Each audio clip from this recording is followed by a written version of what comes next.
Hello అండి, బాగున్నారా? అంతా ఫిష్ స్ట్రోక్ నేర్చేసుకున్నారా? లాస్ట్ది ఇప్పుడు నేను లీఫ్ నేర్పిస్తానండి.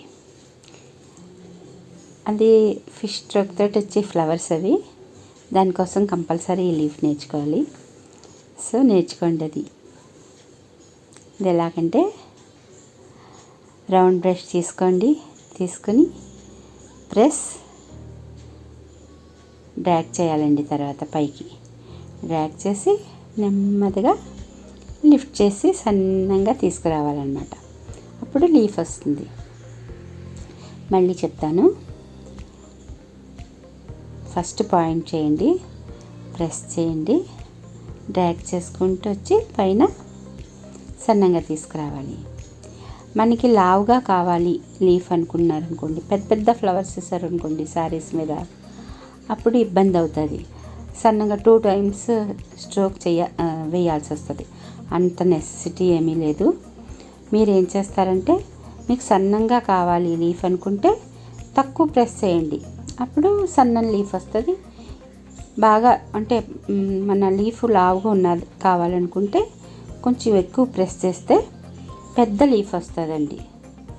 మీరు ఆల్రెడీ డైజీ నేర్చేసుకున్నారు. సో డైజీ తోటి మీకు స్ట్రోక్స్ ఎలాగ ప్రెస్ చేయాలి, లిఫ్ట్ ఎలా చేయాలో అర్థమైంది. సో దాన్ని బట్టి మీరు నేర్చుకోండి. అది ప్రాక్టీస్ చేస్తేనే కానీ ఇవేమీ రావండి. చాలా ప్రాక్టీస్ చేయాలి. ఈ లీఫ్ మనకు కనిపించినంత ఈజీ కాదండి అది. ఎందుకంటే ప్రెస్ ఎక్కడ చేయాలి, ఎక్కడ డ్రాగ్ చేయాలి, ఎక్కడ లిఫ్ట్ చేయాలన్నది మనం బాగా ప్రాక్టీస్ చేస్తేనే వస్తుందండి. తర్వాత ఇంకోటి ఏంటంటే 2 colors రావాలనుకోండి. సేమ్ ఎలాగంటే ముందు గ్రీన్లో డిప్ చేసి పాయింట్ని మాత్రం కొంచెం ఎల్లో డిప్ చేయండి. 2 colors వస్తుంది, బ్యూటిఫుల్గా ఉంటుంది. మా టీచర్ ఏం చేసేవారంటే రెడ్లో డిప్ చేసేవారు పాయింట్ని. ఎంత మంచి లీఫ్ వచ్చేదంటే అండి, చాలా బాగుండేది. మీరు కూడా ట్రై చేయండి. నేచర్ చూస్తే మనకు తెలిసిపోతుంది ఏమేమి ఉన్నాయి అన్నది. ఎలాగా లీవ్స్ ఎలా ఉన్నాయి, ఫ్లవర్స్ ఎలా ఉన్నాయి, ఇవన్నీ మనకు తెలుస్తుంది. దాని నుంచి మనం చాలా నేర్చుకోవచ్చు. అవి చూస్తూ నేర్చుకోండి. ఇంకొక లీఫ్ నేర్పిస్తాను. ఇది ఎలా ఉంటుందంటే వాలి ఉంటుంది చూడండి, అలాంటి లీఫ్ నేర్పిస్తాను. అలాగే సేమ్ ప్రెస్ డ్రాగ్ చేస్తాం కదా, లాస్ట్లో ఏం చేయాలంటే స్టాప్ చేయాలి. కొంచెంసేపు స్టాప్ చేసి లైట్గా మనం బ్రష్ని ఫోల్డ్ చేయాలండి. ఫోల్డ్ చేసి కిందకి తీసుకొచ్చి డైజీ స్టెప్ లాగా కిందకి డ్రాగ్ చేయాలన్నమాట.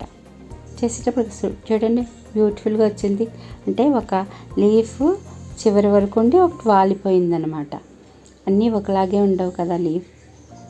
సో ఇది మళ్ళీ చూడండి. ప్రెస్ స్టాప్, తర్వాత కిందకి వాలినట్టు డైజీ స్ట్రోక్ లాగా ప్రెస్ చేసి కిందకి వదిలేసేయాలన్నమాట. బాగా అనిపించిందండి. మీరు కూడా ఏమన్నా చేస్తే, మీరు ఏమన్నా ప్రాక్టీస్ చేస్తే నాకు అవన్నీ ఇన్స్టాగ్రామ్లోని ఫేస్బుక్లోని పెట్టండి. నేను నేర్చుకుంటాను మీతో పాటు. నాకు సరిగ్గా రాదు, నాకు వచ్చింది నేను నేర్పిస్తున్నాను. మీకు ఇంకా ఐడియాస్ వస్తే, ఇంకా బాగా వస్తే పిక్స్ పెడితే నేను హ్యాపీ ఫీల్ అవుతాను. అసలు మీకు నచ్చినాయో లేదో, మీరు నేర్చుకుంటున్నారో లేదో కూడా నాకు తెలియదు. నేర్చుకుంటున్నారని హోప్ చేస్తున్నాను. నేను చెప్పాను కదా, రెడ్ కలర్లో మా టీచర్ డిప్ చేసి పెట్టేవారని. ఎంత అందంగా ఉంటాయంటే ఆ లీవ్స్ మాత్రం చూడండి.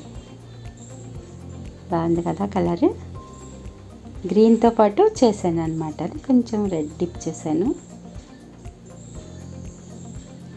వీటితోటి మనము చిన్న చిన్న గ్రాస్ ఉంటుంది కదండి, దానికి చిన్న ఫ్లవర్స్ వేసామనుకోండి, అదొక బ్యూటిఫుల్ డిజైన్ అయిపోతుంది. మనం ఎన్నో రకాలుగా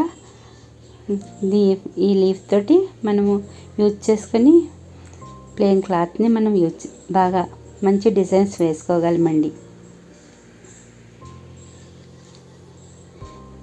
మీకు యూజ్ అవుతుందని అనుకుంటున్నాను.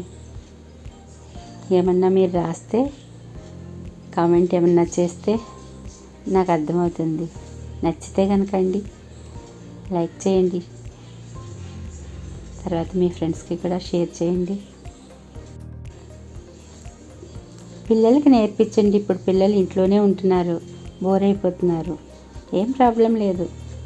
వాళ్ళకి ఇచ్చేసామనుకోండి, ఏదన్నా క్లాత్ వేసేసి ఒక పేపర్ పెట్టేసేసి ఇచ్చేస్తే వాళ్ళు ఇష్టం వచ్చినట్టు ఇచ్చేస్తారు.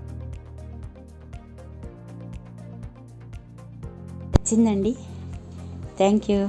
Take care.